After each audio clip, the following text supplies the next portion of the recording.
गया खरी हो हमर यार मनावा तो एक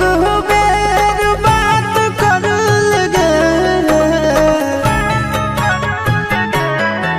हो गया खरी हो हमर यार मनावा तो एक बेर बात कर लगे हो गे सोना यारवा हो भरती पटनवा में आके मुलाकात कर लेगे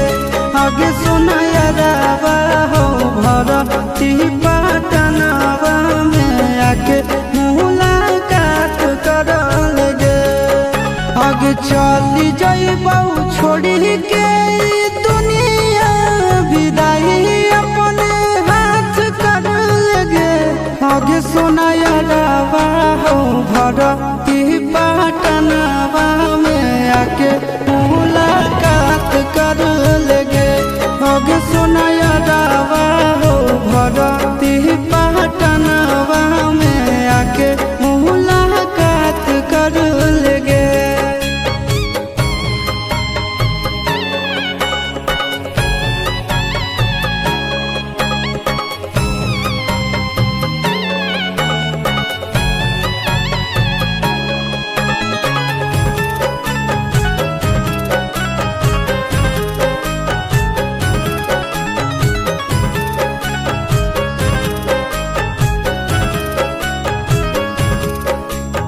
मरे घड़ी पनिया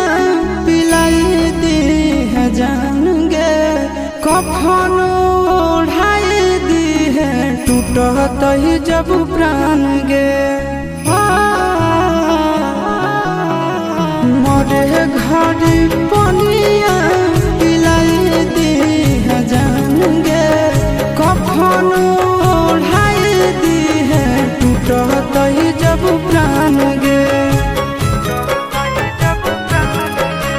गे हमारा से तोरा जाती प्यार होता भेंट साक्षात कर लगे